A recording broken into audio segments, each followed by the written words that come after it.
Ustedes dos tienen razón. Someone told me que una vez cebolla y también la cebolla es blanco y también rojo, pero también es el chile. Cuando lo escribí, tenía en mente el chile de Nuevo México, ¿no? Gracias. Qué bueno. Luego el gavilán pollero. El gavilán pollero.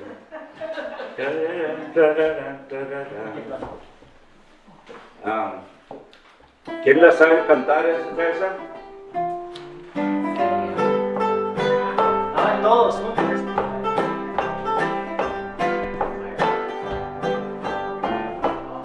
Se llevó mi pollo el gavilán pollero, la pollita que más quiero. Quien me sirva en otra copa cantinero, sin mi polla yo me muero. Gavilán, gavilán, gavilán, te llevaste mi polla, gavilán. Si me llevaste mi polla para atrás, yo te doy todito el gallinero.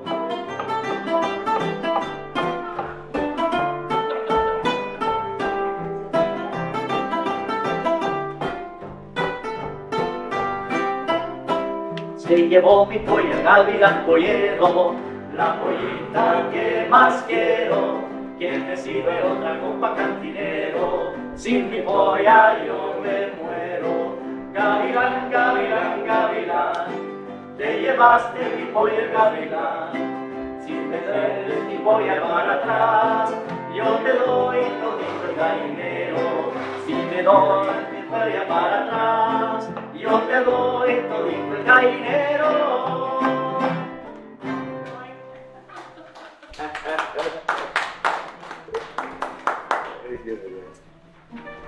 Quiero compartir unas palabras y invité a Chuy y a David que vinieran a entretenernos, porque esta música viene de nuestra gente y a veces por la música nos recordamos de ellos. Y tenemos una lista larga y no es lista completa. Hay gente que no están aquí, pero quería acordarme de mi papá, de mi mamá y los vecinos, David Fresques, Manaloida, todos los vecinos de aquí, hasta el reverendo Julián Durán, que era pastor aquí, y también el reverendo Alfredo Padilla, y mi hermano, el Parolín, y el Samuel Romero. Quería hacer una memoria por el Parolín, pero es una cosa privada entre ellos, entre la familia. Entonces pensé, pues hay que honrar a todos que han pasado por aquí. Y los extraño a todos, I miss them all, al Pablo, a mi dad, a mamá, los vecinos,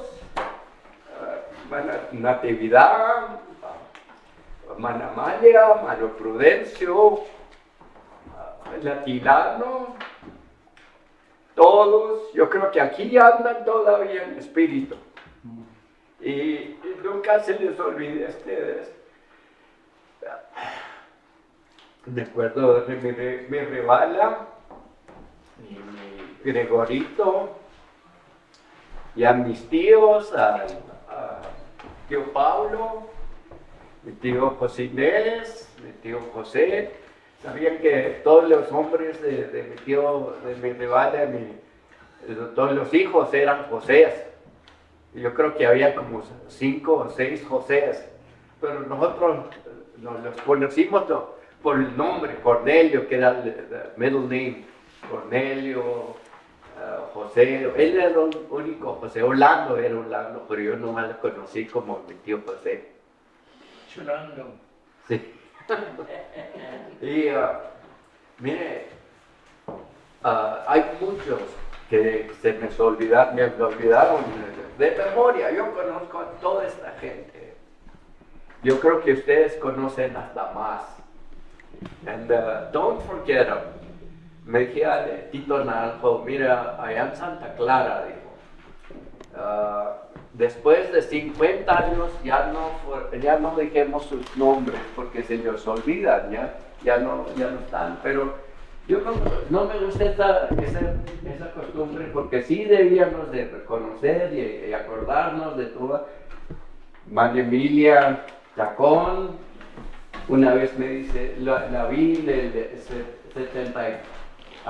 85, cuando vine, 84, a la graduación aquí de Peñasco, y me vio y le dije, oiga, y andaba yo en mi Navy uniform, todo tocado ahí, y me dice, tú eres el Alberto. Digo, sí, yo me acuerdo. Digo, viniste a mi casa a pedir los Christmas y le echaste Kool-Aid a las truchas y se murieron. Párame las truchas. Y le digo, sí me acuerdo poco de eso. Le digo, digo, bribón. El Gregorio Chacón, me acuerdo muy bien de él, era el maestro de nosotros y lo queríamos mucho. Carlos Salazar, ya falleció allá en Mora, él puso la biblioteca allá en Mora. Si van para Mora, ese proyecto de la librería, de la biblioteca, es el trabajo de Carlos Salazar, ¿no? Y hay muchos otros, y ustedes también se pueden acordar. Y quisiera a ver si pudieran compartir un poco de sus queridos. Unas cosas que quiero decir del Barolín. Yo lo llegué a visitar antes de morirse. Y me dice, una vez, dijo, yo caminaba por todas estas partes, dijo, y iba en la trucha, caminaba de aquí hasta el coches, y no se le hacía nada, y él nomás se acordaba. Y yo me acuerdo cuando caminaba, y en un día iba en la trucha, y una vez vi una panza colorada, una de esas truchas, pero bella, y no quería la lumbriz, y agarré el rifle y le tiré un balazo, digo, y saltó la trucha para afuera, digo, y la pesqué, pero no le pegué, pero era el coche del agua que le pegó y saltó la trucha para afuera. Otra historia del Barolín, cuando estaba chiquito, bueno, creo que 12, 13, le gustaba andar con la Honda, una Honda de pajuela. ¿Sabían qué es una Honda de pajuela? Y viene y andaba con mi tío Eliseo Romero, y estaba un pájaro en una posta en el cerco, y le dice el Barolín a mi tío, le apuesto $1, un peso que le pego.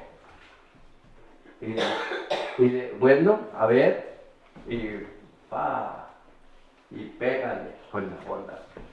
Digo, a ver, y digo, el Barolín que él hacía dinero en la bolita también, porque les ganaban la bolita y esto les vendía para atrás. El Pablo, Dios lo que tenga paz, dijo que cuando andaba en el Navy, allá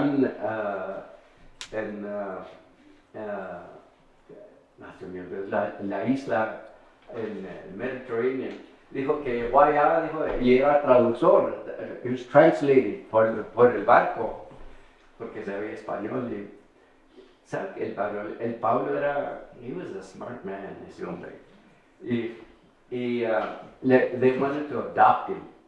Digo, mira, tú eres hijo de nosotros. Digo, they wanted to keep him. Y digo, no, I got to go. Pero él me contó, y también me contó que estaba off the coast of Vietnam, y los barcos de nosotros estaban tirando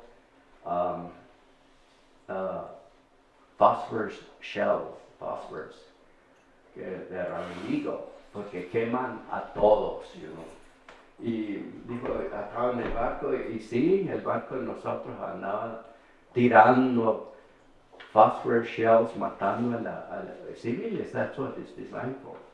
Y digo, tú vieras la quemazón que hicimos allá en Vietnam. Digo. Y hay otras memorias que tengo. Mi tío Raquel Córdoba, él fue en World War I y sí, he survived como la mano de Fresques también. Y mano de Fresques, yo andaba siempre encimoso con él, donde quiera. Y le dije, oiga, ¿y cómo le fue en la guerra? Dijo, la pestilencia, dijo, qué feo allá, dijo, piojero y la terrible. Y sí, he got gassed by mustard gas. Yo quiero decir, aunque sí pasé por 25 años en el Navy, en el Army, que me dije al baronín, for a conscientious objector, you sure have served a lot in the Army, me dijo. You sure have worked in the government. Y le dije, I'm proud of being a conscientious objector porque I don't believe in war. Pero si me defiendo, I couldn't go as a conscientious objector, so I fui de chaplain. And I'm proud that I was a chaplain in the Navy and in the Army. And an interesting story of that, de que el baronín was in the committee, that was searching, deciding on the pastor, and I candidated allá. Y me dice el Manaloida, porque me rechazaron. They said, no, we don't want you here. You're Chicano, you're too radical, whatever. Pues me fui al Navy, y allá serví. It freed me up to go all over the world. But I'm grateful for our little churches here, especially here in Peñasco, porque aquí I was ordained in 1975. Aquí I was in a Sunday school. Aquí con Mr. Duran and Mrs. Duran, and I'm grateful to them porque la iglesia aquí gave us what we couldn't get at home. We were poor, church mites, and the Christmas presents and bags that we got. That's what we got for Christmas, for years, and I'm really grateful for that. So enough of what I had to say, but I wanted to share la razón que tuvimos este memorial. Viene de Ecclesiastes. For everything there is a season, a time for every matter under heaven, a time to be born and a time to die, a time to plant and a time to pluck up what is planted, a time to kill and a time to heal, a time to weep and a time to laugh, a time to mourn and a time to dance, a time to throw away stones and a time to gather stones together, a time to embrace and a time to refrain from embracing, a time to seek and a time to lose, a time to keep and a time to throw away, a time to tear, a time to sow, a time to love and a time to hate, a time for war and a time for peace. This is a special time to celebrate la memoria de nuestra gente, and I am so grateful for you bringing up those dichos, porque we've forgotten them a lot. We've forgotten a lot. Hemos perdido mucha gente. Our young people have had to leave here in order to find work. There's nothing to come back to. So that means that the community missed our talent and our gifts, and we took them somewhere else. Y aquí volvemos to rest. So I hope we can revive our own la memoria de nuestra gente, and that we can celebrate it regularly. And maybe we can do that still el Barolín me dijo, I keep mentioning Barolín, me dijo, oh, it's too late, dijo, because I bought a place aquí near Aarón. Y le dije, Barolín, vamos a ver. Dijo, oh no, dijo, it's too late, all the people are gone. It's never too late. If we remember one person, or two, or three, it's never too late. Our gente are still here, la cultura still lives, and we can mention them on a regular basis, a que no se nos olvide el Lafo, la Lidia, el Barolín, todos, Mana Emilia, Gregorio. We need to remember them all and celebrate their lives. My Alfredito Romero was my teacher también in Spanish. Yo me acuerdo que le dijo al Paul López, le dice, estaba buscando chiquete, el Paul, y le dice Romero, Paul, throw your gun away. Y dijo, no quiero, es mío. Y dijo, look, do I have to send you to the principal? I don't want to do it, but I will. You throw your gun away. Y al fin se levantó enojado el Paul. Iba caminando para allá, rezongando y tiró chiquete así. Y le puse una puntilla en el asiento. Y va volviendo para atrás y se tira. Y le pegó un chillo. Y me dio una risada. Y él no supo que yo le había puesto la puntilla. I thought it was karma, you know, por bribón y le picó en la cola. You know. So, anyway, those are some of the el Paulo y el Busa. Yo quería que viniera Gilbert porque me acuerdo del hermano Toribio y hermana Regina. Y lo crearon a él y el Paul y el Paulo y el Gilbert se juntaban a jugar strip poker y se preparaban con scarves y cachuchas y 2 pares de medias y duraban 3 o 4 horas y el Paul no sabía que ellos se habían puesto más ropa y lo dejaron en piloto ahí y va llegando Mano Toribio y le dice, ¿qué está pasando aquí? Y dijo el Pablo, ya estaba el Paul con la pierna cruzada.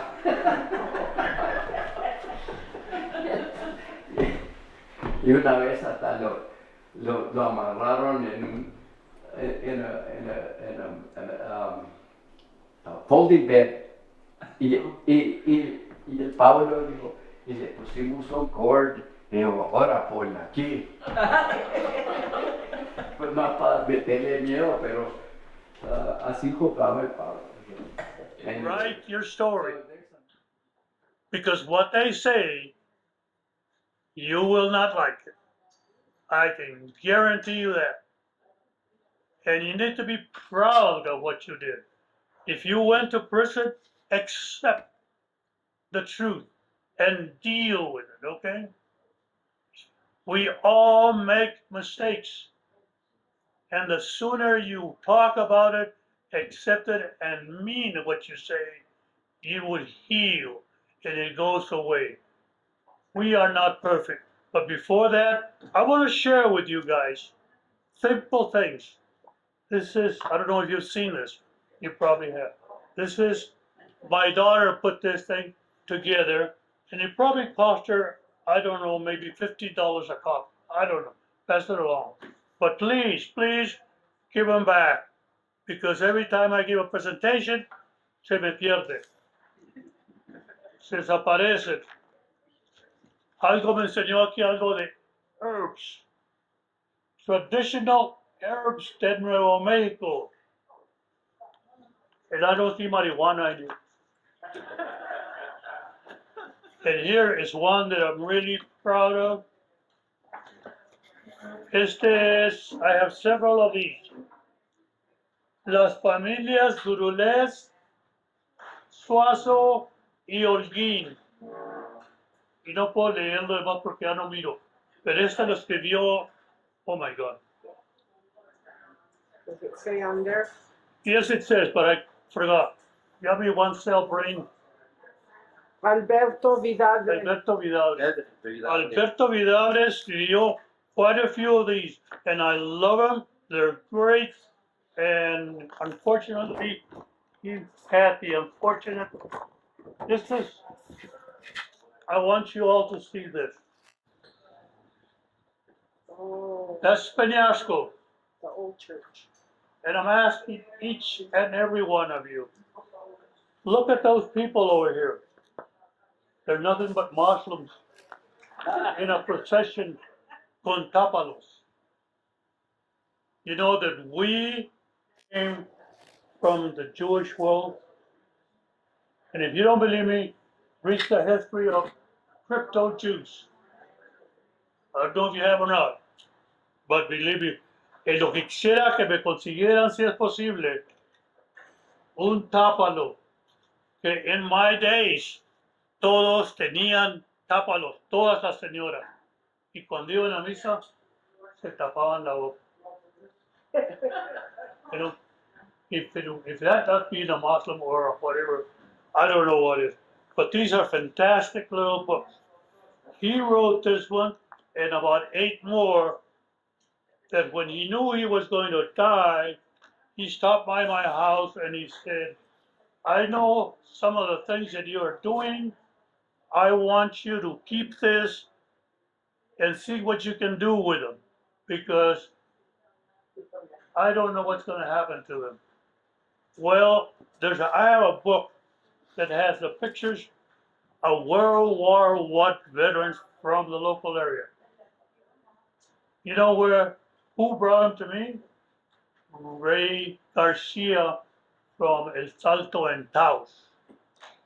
And he said, I found over 100 pictures in the trash can in the Senior Citizens Center in Taos. He said, see what you can do with it. And I said, I certainly want them. I took those pictures, did what I could with them. I took them to whatever you call it, one of those Kinkos or something like that. You know what I'm talking about? Kinko.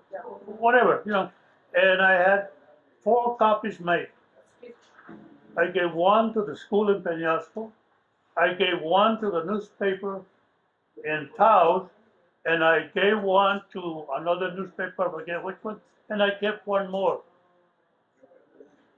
When I went back and asked at the school what they done with it, they didn't know. They said, we lost it, we had it, yes. And I still love it. And in it, we have Peñasco, Taos, and different kind of people who served in World War I. Some who died, some who this, some who that, okay? In my family, every male member in my mother's family wore a military uniform. Every member in my dad's family wore a military uniform. Well, only one in my family, my half-brother, Antonio, didn't wear a uniform because at that time, he was building submarines. And in the past, my brother Benito, I don't know how many of you guys remember Benito. He probably was sort of a crazy guy. I think he will admit it if you ask him. He's, like he said, his tombstone now reads, Korea, Vietnam, and the top of it says WW2, Korea, Vietnam. And he says, I am proud to have been in the military, even though I know there is discrimination. He says, you will experience discrimination every day of your life. And if you don't learn how to deal with it, if you just decide that you're going to kill somebody, you're the wrong path. Accept what you've lived and do the best you can with it. He said, look, Fine, says I've been discriminated against. You will be discriminated. But name me a country that is second in freedom to the United States. And he said, there isn't one. There is not a country. He says, and I've been to all over the world. And I can tell you my personal story, a little bit of it. When I joined the military, well, first of all, my mom said, and I don't want you to go to the school that your brothers went to. He said, I cannot take it anymore. He says, I don't have any money. My dad died when I was 9. And he said, that school may be free. Maybe they pay you a little to go there, but it sure costs a lot of money to bring them home for Christmas or in the summertime. I don't know, but in those days, the average family income in Peñasco was less than $100 a month. Of course, a Coke, a Pepsi, we didn't get Cokes and Pepsis were 5 cents. So this is what my first job that my dad gave me was he put me on the back of La Colorada, one of our cows, and told me to take the cows to the mountains and cuidarlas, okay? I was scared. He says, just follow the cow all day long. The cow knows where to go, when to come back, and that's what I did. All my life, I've been a poor person, I guess. Even today, I think that I'm still poor, mainly because I share a little bit of some of the history that I love. I'll try and make it a little short because let me change something a little bit. My work today is I'm one of those crazy guys that think that we can renovate the parochial school. And it says, and I've been trying many times. 50 years I've been working on it. And we haven't succeeded, but we're doing it, I hope, full this time. I don't think I'll be alive when we open it up. But I am still working. I created these 2 things over here. And if you want one, take it with you. You'll learn about Peñasco. And if you cannot, it'll tell you what to do. We're looking for $1 million. For those of you that have only $10, that's all right. We'll be very pleased to have your $10. But more than the money, I want your story, your old things. Even at home, they tell me, all you have is junk. Came from the dump.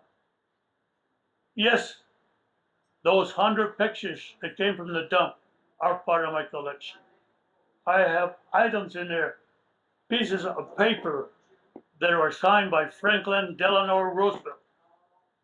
You know, what we used to call hijuelas, deeds, or what did they call when the president gave you something like a whatever. But anyway, I have a lot of that kind of stuff. And a lot of you saw a building by the church be destroyed, be turned down. It was falling down when I was young. It was falling down until somebody knocked it down. But you know what? There was a treasure in that building. I got part of it back. I have to beg, borrow, steal, cry, but I got them. I got some histories that the guys who knocked the building down, they told him, you can keep whatever you want that's in that building, but you knock it down. The history of J. Jose Dominguez, Jose J. No, Garcia store. He kept his records. I still have a good chunk of them, and I'm trying to get some more. But there's 4 guys that have told me, I have some, but I'm not gonna give them to you. You're gonna have to buy them. He says, no, I will not buy anything that is stolen because I know you stole them from somebody. And he got mad at me, but that's all right. I said, I think we're still in negotiations. Kind of like the negotiations are going on in Europe for the war. I'm negotiating for paper. This, I like this because it tells a story. There's a lot of people in Peñasco that don't want that building renovated. Why? I don't know. I have my personal reasons why I think they're doing it. But it's all greed. If you ask me, it is nothing but money. I love the sisters, and that's one of the reasons why I'm doing it, because I want to honor the sisters, even if they were not in the best of spirits at many times. When I was a little boy, my first day in school, if you needed to go to the bathroom, you raised one finger or two fingers. Okay? And we went out to the outside toilets. Boys here, girls there, snow or whatever. Okay? And when I spoke Spanish in school, I was rewarded. You know what? The kind sister would take soap, jabón de hechizo, and scrub my tongue.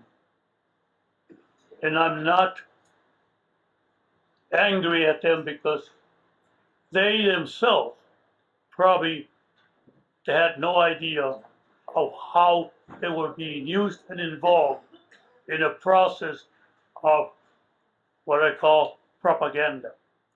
We've all been used. All of us have been used. I still have jabón de hechizo that I found upstairs. So I save junk. If you have junk, please don't throw it away. I'm trying to get a hold of the junk that Comité Epifanio. You know him, he lives right here, you still right here. I wanted to buy the picture or get him. Let me have that picture of mi tío. I don't have one of his. I have a picture of almost all the rest of them. They said, no, I'll sell it to you. I said, I don't buy things because then I'm going to become a fence for you guys to sell more stolen stuff. And I know that. And I asked him, I'll pay you. I'll pay you. Oh, that's his thing. I'll pay you to let me take a picture of it. He said, no. So this is the only relative I have that I don't have a picture of. And so please think of our future, your future. I'm going to be 89 in a week. I cannot see, I cannot write, I barely hear, but I'm still busy every day, like I say, haciendo polvo, and giving people help, because I'm not afraid to tell you what I think of you if I don't like you. We went to a gala not too long ago, some of you might have been there, to raise money for the project that we have there. And one of my better friends that I met there, we've known him, have been friends since we were kind of little, you know. I'm probably 20 years older than him. But he basically got pissed off at me and he said, oh, fuck you. And he was mad, and I will say why, because he said, take me to court. Come on, take me to court. You think I've offended you? Take me to court. He said, no, I won't. And I said, I'm not afraid to die. As a matter of fact, I thought I'd never live to be 65. I had no reason to think that I was going to be 65. But my last thing that I want to tell you is why I love the nuns, because they showed me and proved to me what true love is. And I didn't know what true love was. I don't know if you know what true love is. It'll be very sharp and very simple and say it. Sex is not love. And love is certainly not sex. To me, true love is when you do something for somebody else without expectation of a reward. So that's what I want to honor. That's how I try to live my life. I probably use most of my money in people that get, and a lot of guys will tell me, ¿por qué te he mantenido dinero? Because he needed something, you know. Maybe he lied to me. I don't know. I'll give you one little story about how this got started. 1 year, well, maybe two more little stories. My little brother was prematurely born. He was the only guy born in the hospital. All the rest were born aquí en Peñasco por la partera. And he was born premature. And I remember my mom telling me, I don't think he's going to die. I don't think he's going to live. He's going to die because they wanted to keep him in an incubator.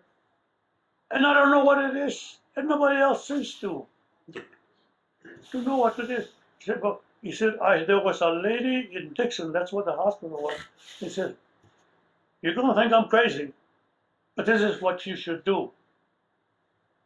Búscate una cajita, echa tu hijito ahí y lo pones en el horno, en la estufa del horno. For the first 2 weeks of his life, I sat in front of the horno. Y dije, ¿qué vamos a hacer pan? I couldn't figure out what was in her mind. But he lived to be, I don't know, what, 70 some years old.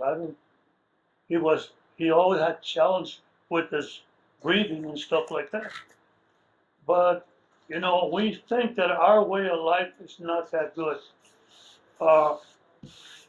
Others says, I have some friends of mine or relatives or whatever, that the house is not beautiful if things are not new, if you don't change your carpets, if you don't have new linoleum and this and that. You're killing the immunity in your system. Our furniture, our rugs are nothing but items or elements that are going to hurt your atoms. You know, the ability to build immunity. It's that the guy who doesn't clean his house too well is actually building immunity. You know, we know that, but we don't accept it. Let me hablar de mi vecino donde mora o por ahí. Why is it that all my amigos buy the biggest four-wheel drive truck you can find? Because that's, people say, why? And I say, because they need to bring in wood. We didn't have roads, we don't have roads. You gotta go to Los Alamos to work. You gotta go to Cuesta to work. You gotta go. And now, even the mine closed. Los Alamos is not closing. Do you know that Los Alamos is hiring 2,000 new scientists? But most of our people do not qualify. They say they don't qualify. It's because if you don't know how to answer the right questions, you won't do it. So please be yourself, trust your future, be proud of it. Thank you for listening to a stupid guy like me.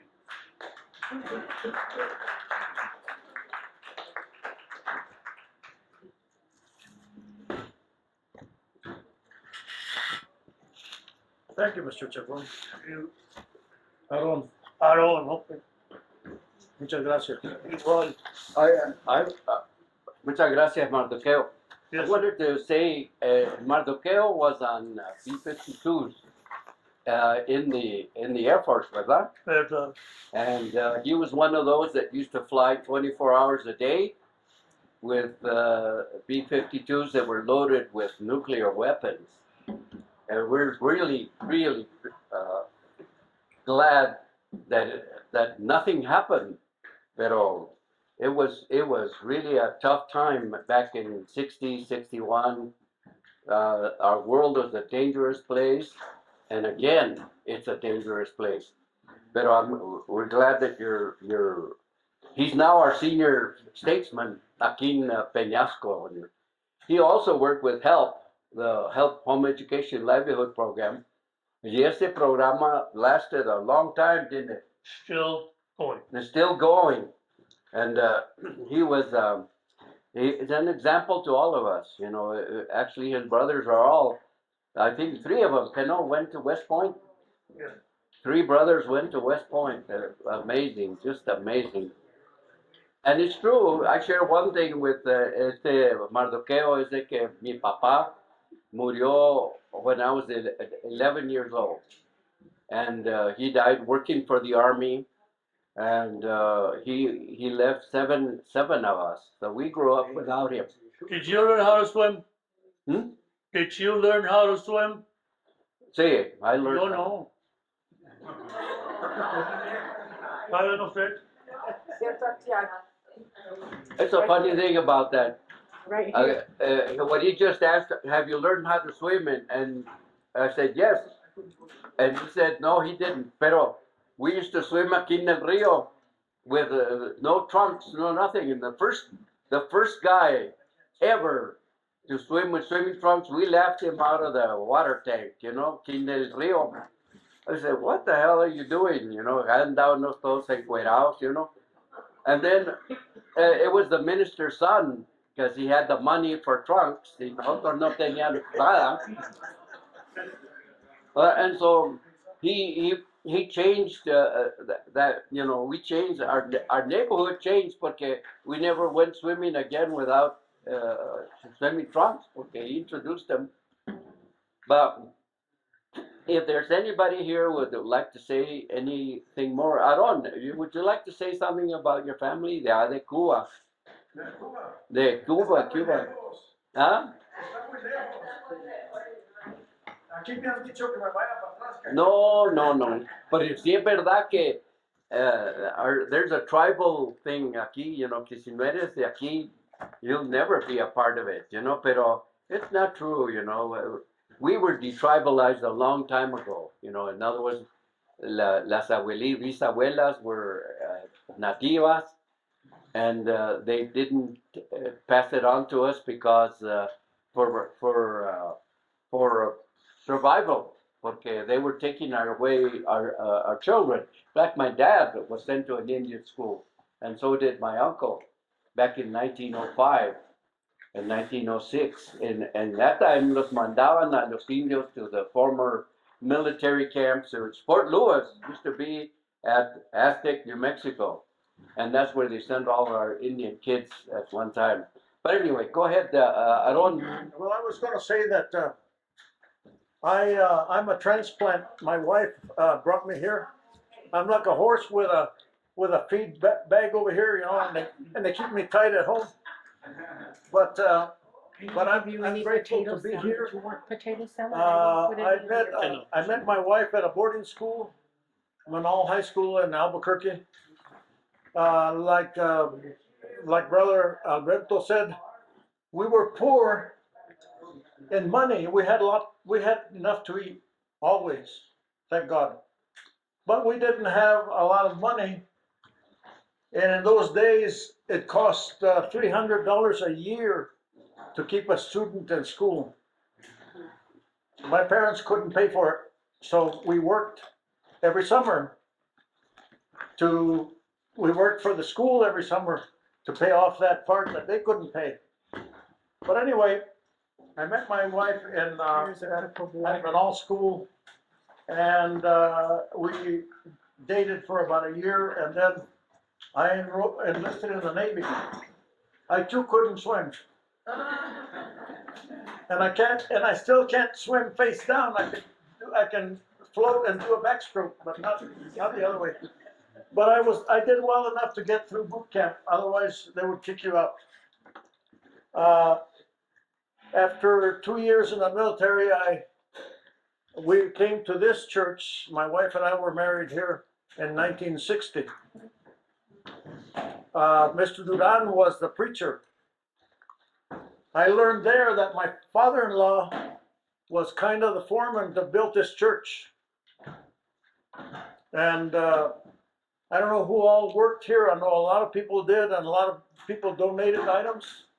In there, if you have opportunity, there are a bunch of benches and everything that's up on the podium where the preacher speaks.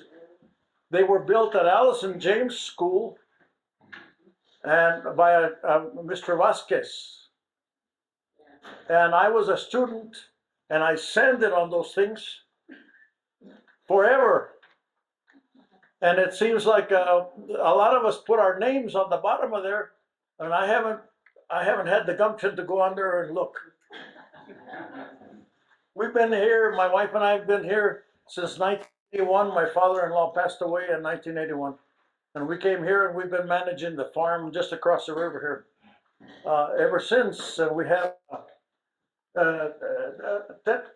a few cows still. And I worked for the Department of Taxation and Revenue in Santa Fe. I transferred into Taos, and I worked in Taos for 17 years till I was able to retire. I retired early. When I was in my 50s, I said, I don't think I'll ever get the chance to retire. Praise God, I've been retired 21 years. And I don't know when I had time to go to work. That farm takes a lot. But I'm very grateful to be here. In truth, I've been told by a number of people that I don't belong here, but I pay my taxes and I keep my nose clean, I hope. And even though it's pretty big, I keep it clean. My grandfather, my dad's father, came from Germany, Lippstadt, Germany, in 1880. He was a German Jew. They were trying to enlist him in the service of the war, which was the Franco-Prussian War, I think. And he came to Ellis Island in New York. He worked his way across. He came in without a lot of money. The Jewish committee put him on a wagon or wagon train or whatever, and he went to St. Louis, to Santa Fe. And another Jewish committee loaned him some burros. And he started selling housewares along the old, make sure that I do my part in that. I support my community too where I can. So I think, but that's important to me because of all the people that got lost there, all the horrendous things that went on. I also served in the Navy. Very, very, very grateful to have been in the Navy. I had the best duty in the world. I was a medic. Naval Hospital, San Diego, 4 years in the surgery center for officers. Weren't you an officer, Mr.? You were an officer? We had officers from the Navy, from the Army, from the Marine Corps, from the Air Force. And we had general surgery. And I was very, very grateful to have been there. And I could, if I had the money, I would have gone on to medical school, but didn't have it. And so, and there were no scholarships like there are now. Yeah. Gracias. Sí, senor. And I'm very grateful to know this guy. I went to school with his brother, Tommy. Tom, I'm Menal. Yeah, yeah, and I haven't seen Tommy probably since then. That's right. I haven't seen him in a long time either. But my experiences there with all the people, and in my grade school, and then in my junior high, everything's We're neighbors ahora. everything's wonderful. Yeah. Vecinos. Yeah, he keeps me busy. Yeah. Oh, by the way, I'm privileged. I'm already 83 and I'm still going. So I know, this is God bless. amazing. He brought in the hay by himself. He did the baling. I can't believe it. Yeah. Anyway, I wanted to invite my hermana. We were in the same grade, Dorothy. We were in the same grade all through school. And so we graduated together in '63. So, Dorothy, if you'd like to share a few words con nosotros, you know.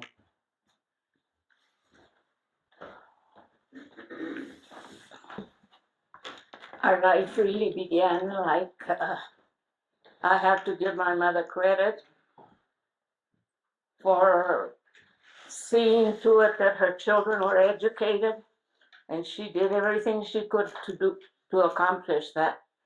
I want to give credit to the Presbyterian Church and the influence they had in my life. As a child, we lived across the street. We just about lived here. My mom was out working, and we stayed home and functioned, keep the house up and all that. But she always promoted that we should go to school. And she continued that until many of us went to UNM, and Alberto went to Highlands. But as young people, we realized that the Presbyterian Church was our father, our mother, and the livelihood of our lives, really, because they were always there. Church was across the street. We knew where we belonged, whether anyone was home or not, but we took care of ourselves and did whatever we could to maintain the house and maintain what we looked like, and be a church, being an active person. People acknowledged us because we were never staying home. And what could we do? What can we do for anybody here at the church was our thing. That people see all the grateful things that we should acknowledge, that we should tell people about. That I wrote a paper once about the Presbyterian influence throughout the Southwest at UNM. They financed me through my school, my initiative and all the things that I wanted. I knew that I could get it as long as I was doing things for others. I was in church every Sunday. I was in Bible school, vacation Bible school every year. And then after my dad died, my mom said, I think you should go to Alice and James.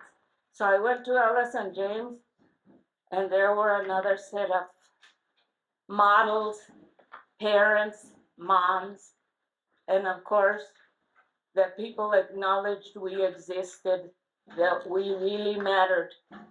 So our job as family members has been, some of us, to give back to the community. College of Emporia gave me a scholarship to go to Kansas as a freshman. Of course, we all have different things we're looking at. And I decided, well, one year I was surprised that I made it, surprised that I could write, surprised that people knew that I mattered to them, and they provided everything for me. I came home and decided, well, everybody's getting married. And guess what? Yeah, I wanted to get married. So I got married. I put my college thing to the side. And as my life went, I started taking classes at the Grants branch. The teacher said, would you like a scholarship? I said, what? I'm just taking a Bible class. I'm very religious, you know. And she said, religion is not everything, but let me find resources you belong in school. Sure enough, calls me after class. I was taking one class, said I have a scholarship. They'll pay everything, the books, the tuition, and they'll give you a stipend for gas. And so I kept going to school, and it was time to finish the Associate of Arts and Grants. And my mom says, you know what? I'm going to take you out for a steak dinner because you finished an Associate of Arts degree. I said, that's nothing, 2 years. Oh, it is a big deal. So she takes us out for a steak. And we're all sitting. I have an announcement, my mom said. And of course, my husband wasn't very open to education, and I should be at home doing whatever. And he said, you stop minding my mom, our business. She's my wife. He said, oh, don't worry about it. I'm paying the bill now, but I'm telling you, my house is open for Dorothy and her kids to move to Albuquerque so she can finish at UNM. Said, I don't like you sticking your nose where it doesn't belong. Well, God knew better. I sold wardrobes for all of us, for my kids and I had a 64 Chevy that I had earned and paid for as a teacher aide because I wanted to be a teacher. And as it happened, first day in school, would you like a scholarship? There's lots of scholarships. And I said, but I have kids. You can do something for your neighbors so that they can babysit and you can go. Sure enough, my friend, I forgot her name and I shouldn't forget her name, but she said, I'll babysit for the 4-year-old that I had. And I finished at UNM. My mother went in crutches to the graduation and she said, I told you so. And she let everybody live in her house so that they could go get a degree. And she thought TBI was the biggest blessing for all my brothers, right? And said, you can't live with me unless you go to TBI. Oh. Tom would say, TBI, that's just a technical school, that won't get me anything. And he said, can't live here, bye. Okay, I'll do what you said. So he went, he became a letter carrier. And so did all my other brothers and sisters that moved into my mom's house. I am retired. I retired 10 years ago. I went to Las Vegas, Nevada. I retired with 17 years as an administrator and a teacher. I went to UNLV, and life is wonderful. And guess what? The Presbyterian Church and God always said, keep your eyes on me. I lost my husband in the rubble, and I just continued going, and I have loved 40 years of teaching and an administrator, 20 in Nevada and 20 in New Mexico. And my life has been a total blessing. And I give it all to God. Keep your eyes on me. I love you and I'll never let you down. And guess what? He never did. Alberto's another example. He has had his life, and straight out of high school, he has a suitcase. And I said, where are you going? My mom said, I'm going to college. How are you going to get there? Well, I'll walk. He said, you're not going to walk to Las Vegas. And he said, yes, unless you want to give me a ride. And so he gave him a ride. He lived in a church, cleaned the church, did whatever as the janitor of the church. And we lived to tell the story how great God is and how wonderful people are too, because of the influence of everyone who was there to see us through it all. My mom and dad can be proud for what they've done with the family because God was there all the time. Thank you. Thank you. To God be the glory. I wanted to mention that my little altar right here, this is a custom in Japan, where they have an altar for the family and there's another altar for the Buddha. And they put fresh flowers, and so I have an altar that I got in Japan to honor my mom. And recently I've added Pablo, and now I'll add Barolín in there, and Samuel Romero. And as our large family passes on, they'll be in my altar, and I open it every day and le doy mis saludes a ellos. Hay que honrar nuestros antepasados y siempre me acuerdo de ellos y I'll never ever forget. Anybody else? Anybody would like to share a little bit about their family? Parents were from Peñasco area. I see.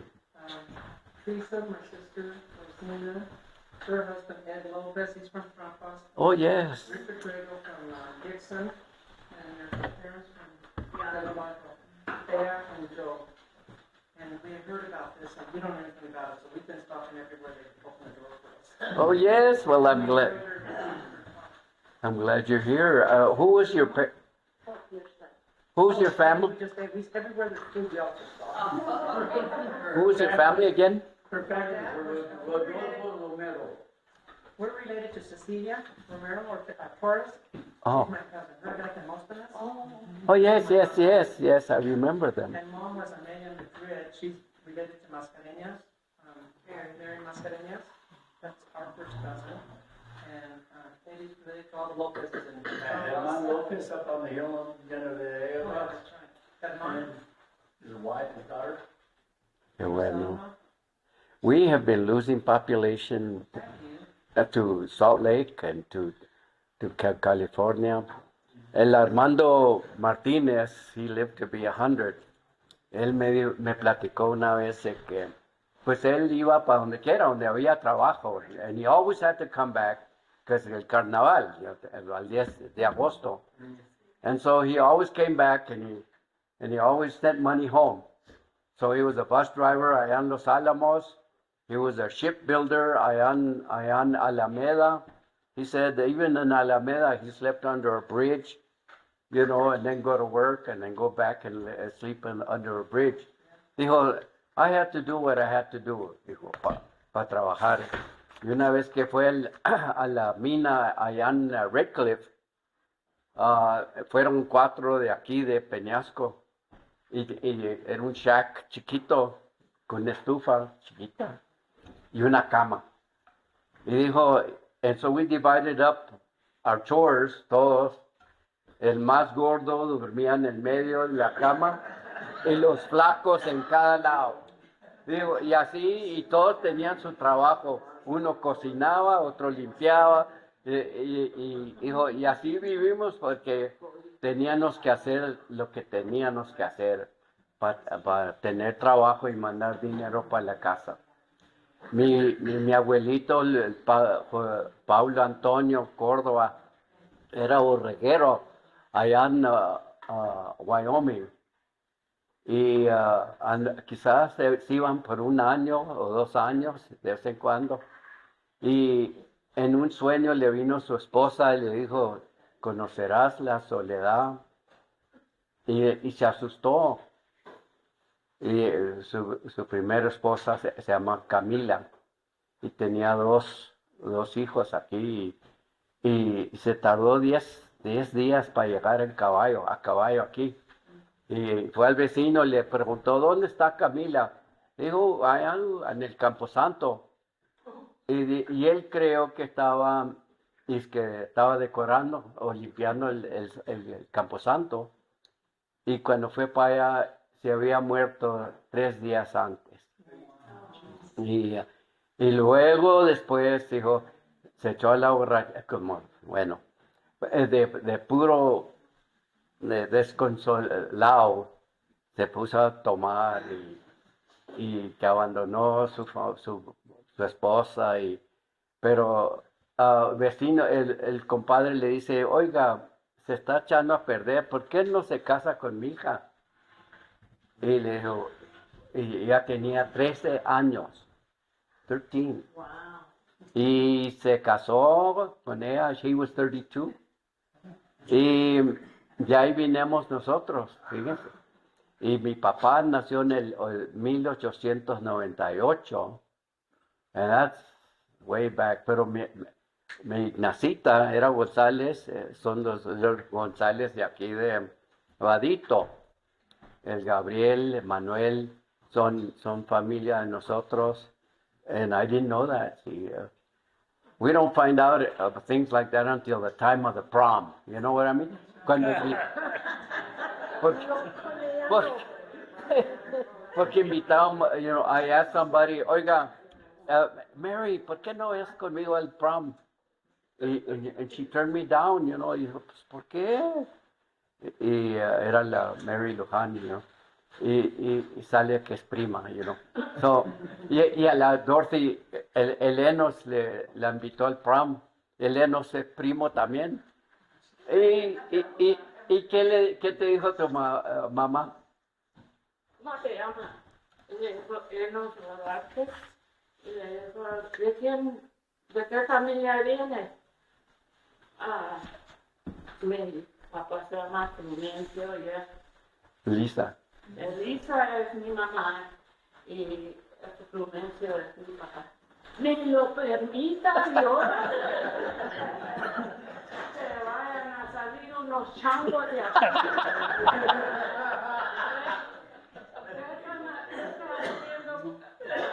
Queriendo salir con mi hija. No tiene permiso. A mi tía Elisa y al Prudencio es una vergüenza. Y ni lo permita Dios. No. Oye, más que te vaya a Dios, de que vaya bien. Y salió una avergonzado, pues éramos primos. Yeah, one of my mom's favorite stories. She graduated from the Borefield School, so they became translators. The older ones were translators for the kids. They used to wear the bandana. So she's not there. Y las hermanas le preguntan a toda la clase, ¿y qué pasó aquí? Levantaba la mano de Esteban López. Y dijo, oh, no. Ella le preguntaba a todos, al fin, bueno, Esteban, y salía con una pendejada en su clase y decía la maestra, oh, Esteban, le dijo, never go to college. You are not college material. You just take up everybody's time. I don't know. And he went into the service and became a teacher. Yeah. Y luego eso de la bandana, se ponía la bandana, mi mamá. Y dijo, mira, le digo a la clase, cuando sé lo que está diciendo la maestra, me voy a poner la bandana para acá, que me enseñen las orejas. Y dije, pero cuando no sé, le digo cualquier cosa. De modo que a veces no sabía el inglés tampoco. Y decía, pero miren bien, aquí las bandanas, no digan nada, nomás. Y se reían. Y dijo, al Esteban le decían, oh, cállate, Esteban, es una lástima. But anyway. Sí. Sí. Con su permiso, pues quería compartir algo. Sí, Como, sí. En los últimos años he estudiado pues, los periódicos, the newspapers that were in a lot of the communities. Up into the 1950s, there were probably over from 1850 to 1950, that 100 years. There's over 250 Spanish language newspapers in all these communities. And they're a great wealth of record also, you know, so I was doing some research on various songs, and there's always there's a paper in Santa Fe. It's called the Nuevo Mexicano. It's today the New Mexican, but in the Nuevo Mexicano ceased to be a Spanish language newspaper in 1958, but during those years they used to print out a lot of things that the borregueros would write from all the way in Wyoming, Utah, or the people that left to California. And I want to share this poem because it has local interest. And it was something that last year during the pandemic I had some time to record some of the borreguero songs. There's one that goes like this. Pues hay un dicho vulgar y es proverbio verdadero. Pues no hay trabajo en el mundo, yugar, yugar, como andar de borreguero. So this poem that someone wrote from Wyoming or Wyoma, that's how they say it. It's called Adiós Llano de San Juan. Adiós Llano de San Juan, and I just want to say this. It was printed in 1930 in the newspapers, and the person that signs off his name is Jose B. Vasquez, or Velázquez. What's interesting is that he identifies himself as Chicano in 1930, being from Llano de San Juan, no? So, adiós Llano de San Juan, sitio del condado de Taos. Ya me voy para Guayuma para pastorear los ganados. El día 8 de julio de 1930, ya yo estaba listando para allí salir a la ausencia. Mañana me voy de aquí, voy a buscar un troquero que me lleve hasta el embudo a tomar el pasajero. Para la plaza me fui a buscar a don Elías, que me llevara hasta el dipo en esos meritos días. Don Elías me responde con su voz muy recortada.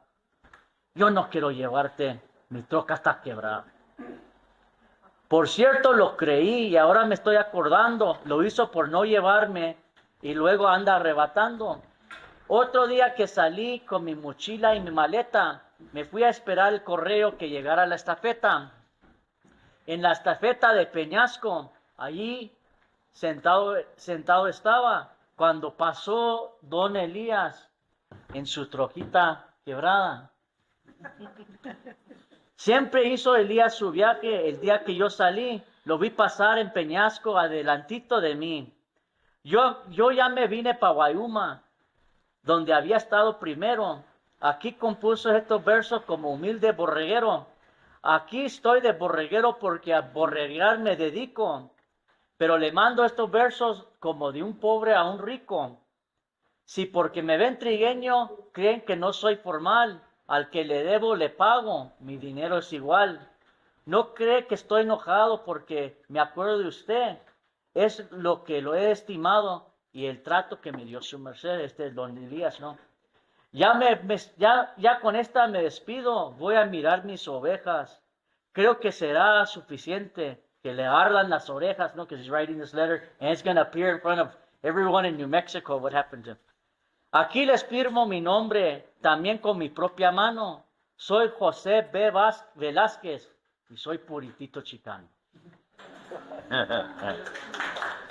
So, acordándome de los borregueros que para mi parte, mi grandpa era borreguero en Guayuma y era una escuela porque pasaba mucho tiempo en la borrega y se educaban uno a los otros. If there was a small camp, they would teach each other mathematics. Mi abuelito, que se llama José Gregorio Lobato, cuando volvió a Nuevo México después de muchos años que fueron a la borrega, se educó allá y se hizo, como dice, lo conocían aquí como abogado, pero no de certificado, como abogado de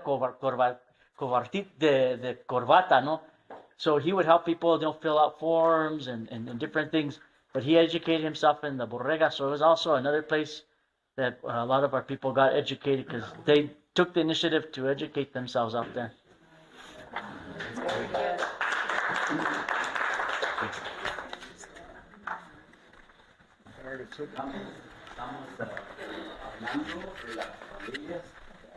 Si quiere decir algo de su familia, you're very welcome.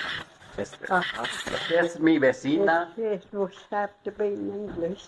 Yeah, that's all right. That's all right. You can do it in English. There's something already.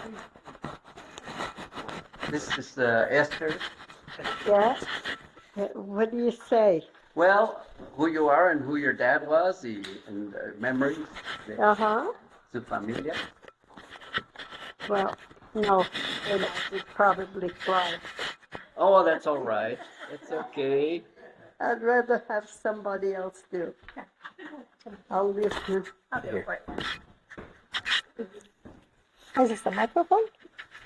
Recorder. On the table. Just put on. Okay, don't need anything. Hello, I'm Tammy Gonzalez. This is my mother, Esther Frescas Ortega.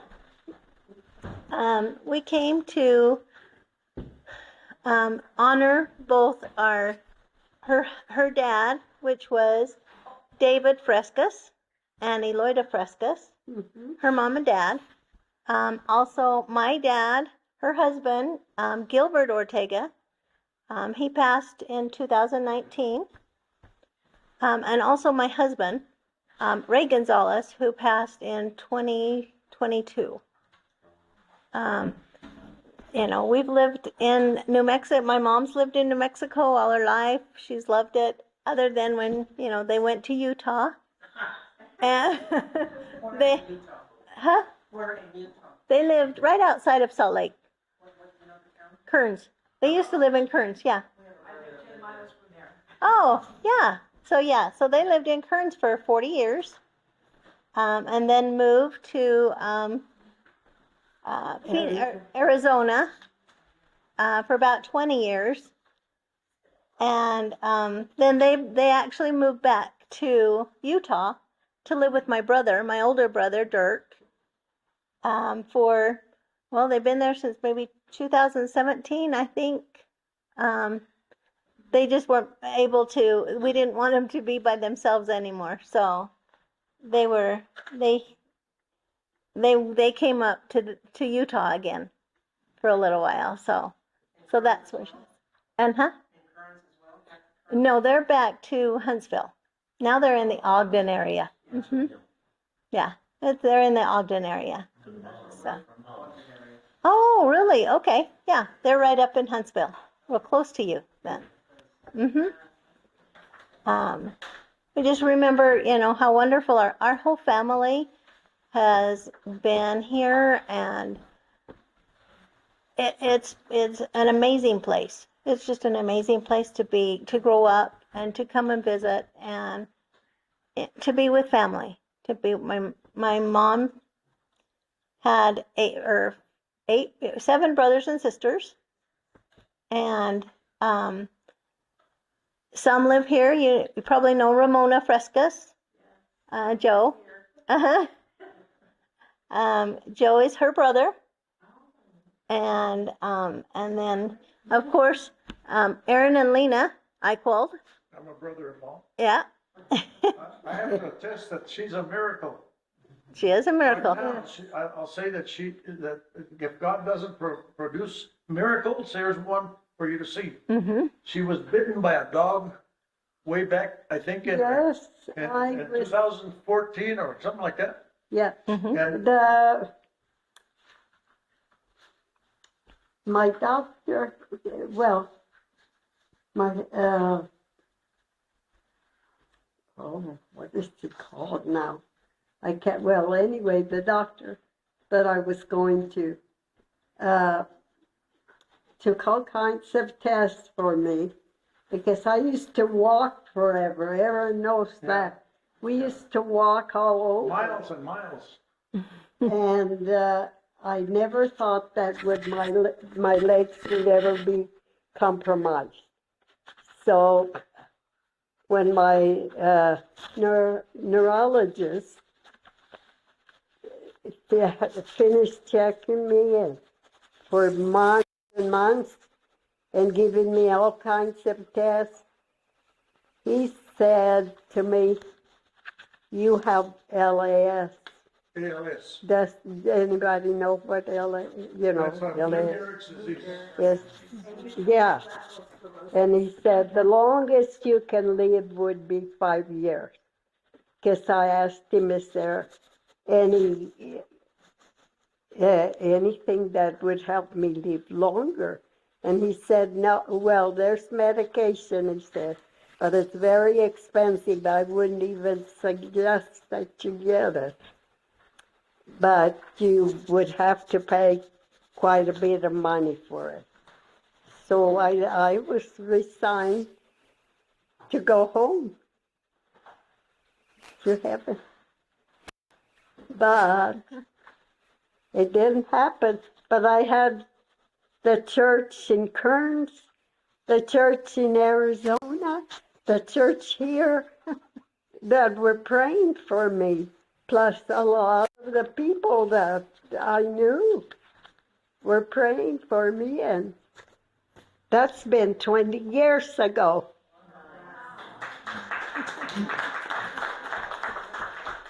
And she was paralyzed for a long time. Yeah, she was paralyzed. And she couldn't take care of herself. I'm 96 years old, so I...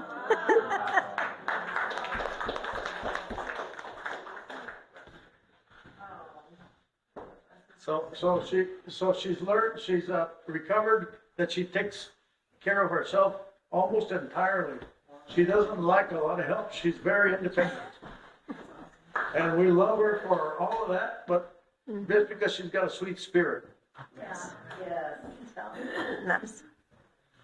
Well, it's a real pleasure to have you here, and your family was my family. También. Yes, I remember you.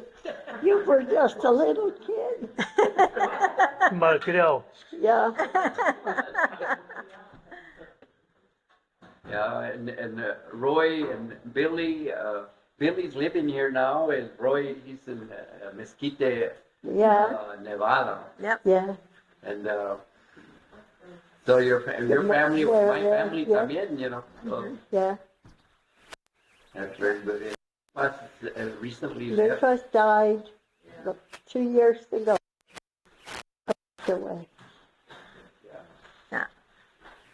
But what you're looking here at the Presbyterian Church is really Mano David Fresques, Macloya Mascareñas, and other people who pitched in. Mrs. Duran had me painting varnish on these walls right here.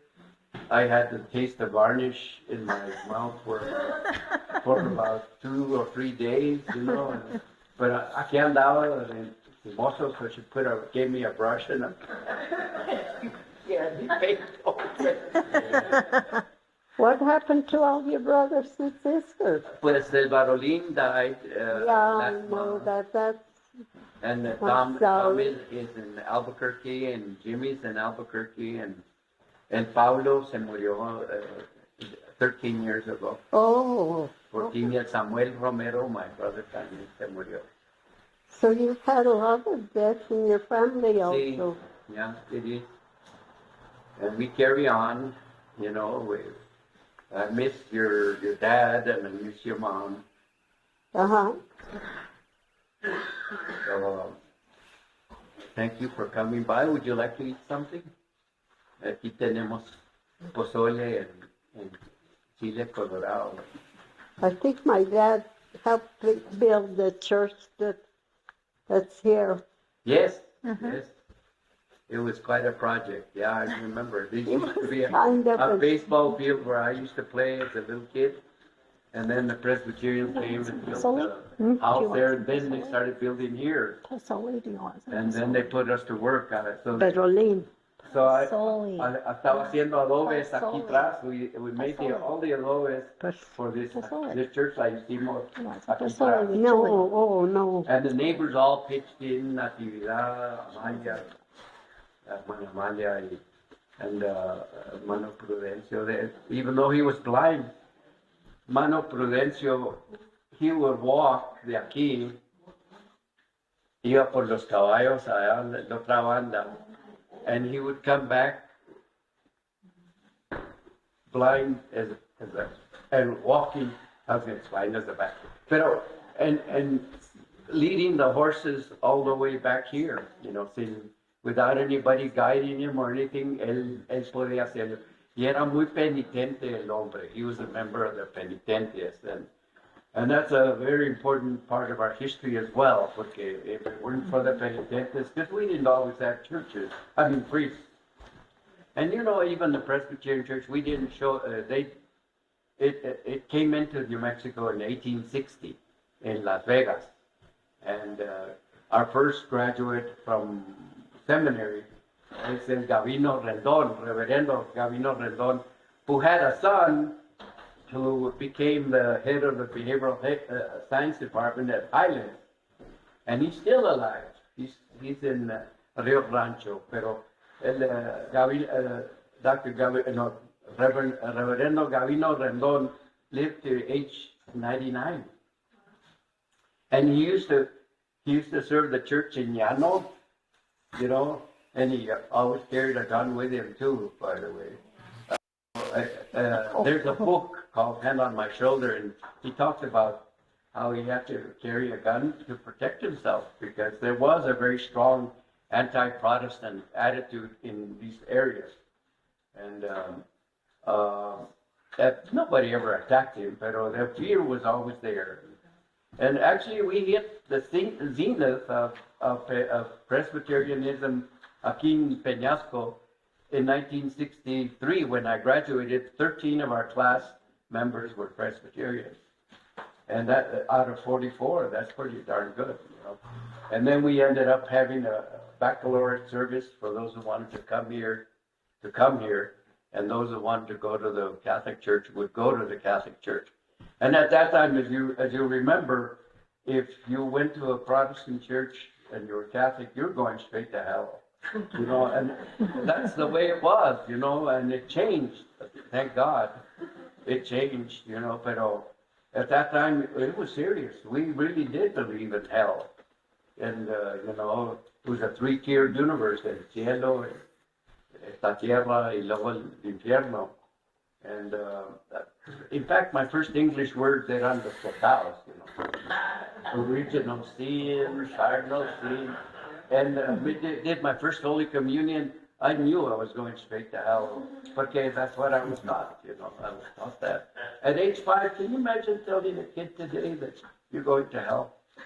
You know, somehow that sounds abusive, but that's the way they used to teach, you know.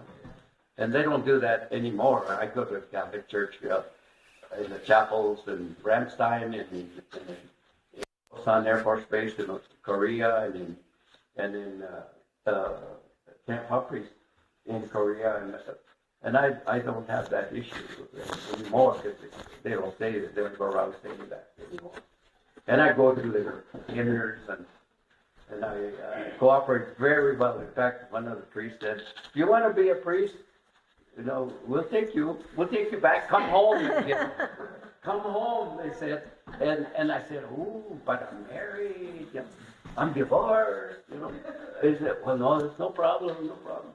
Anyway, so I'm not going to do it, but it was an interesting idea, you know.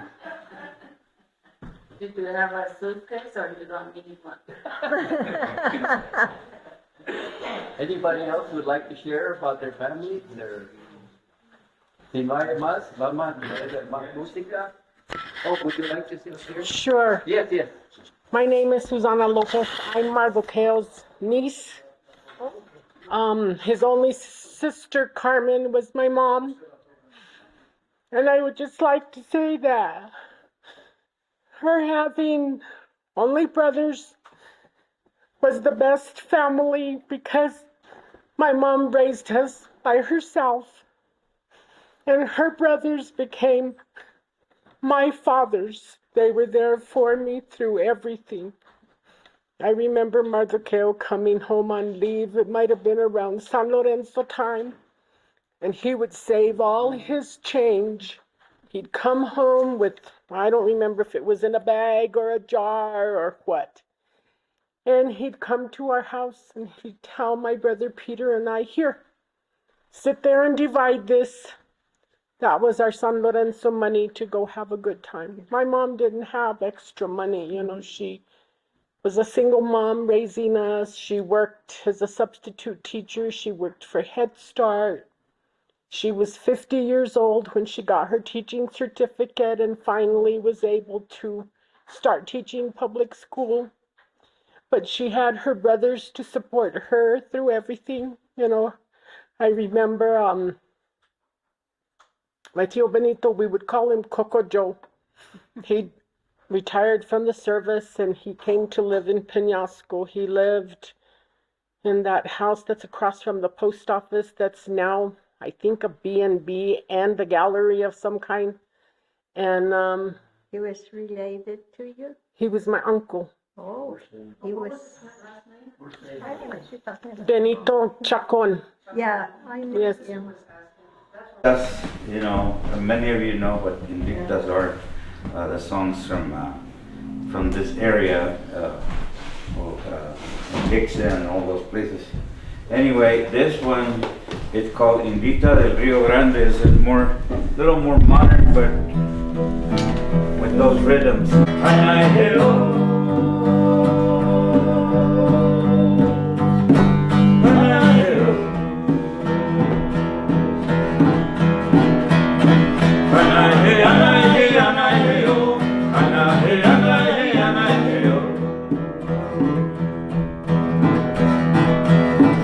Nuevo México, mi tierra, mi raíz es mi país.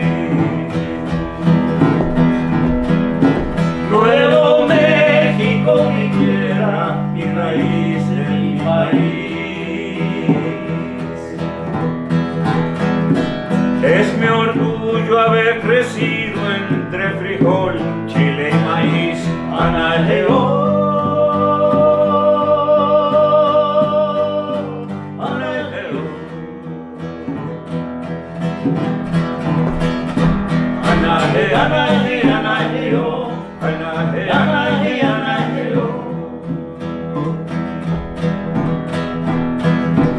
Río Grande generoso, por tus venas aguadar. Río Grande generoso, por tus venas aguadar. Y alimentas a tu gente con tanto vegetal. Anaheo, anaheo.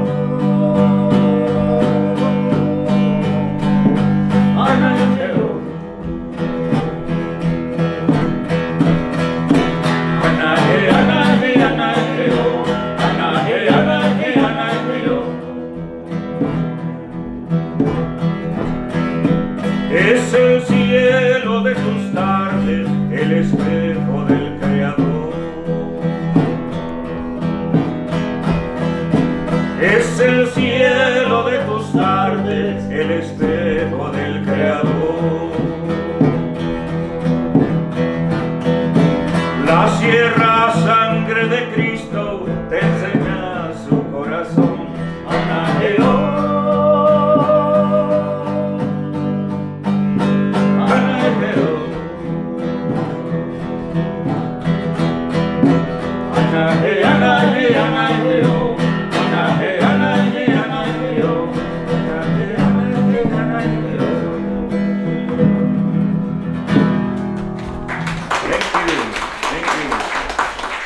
David García. Maestro Chuy Martínez. Muchas gracias. Thank you.